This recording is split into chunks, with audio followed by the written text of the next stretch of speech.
color the objects starting with given letters. दिए गए हरूफ से शुरू होने वाली चीजों में रंग भरिए. Dear children, now we learn to color the objects starting with the given letters.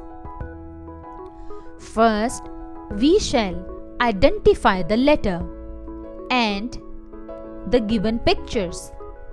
Then we shall color the picture. प्यारे बच्चों, अब हम दिए गए हरूफ से शुरू होने वाली चीज़ों में रंग भरना सीखते हैं.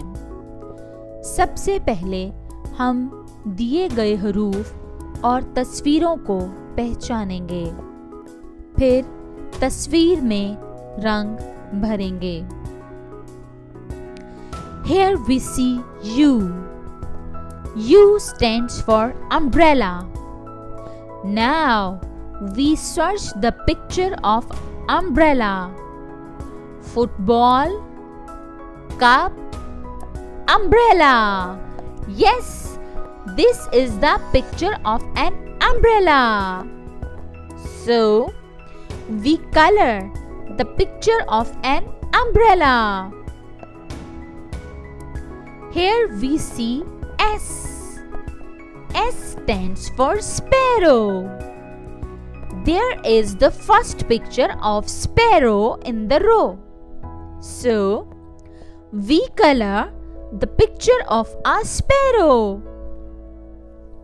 Here we see Z. Z stands for zebra. Now, we search the picture of zebra. Duck, zebra. Yes, this is the picture of a zebra. So, we color the picture of a zebra.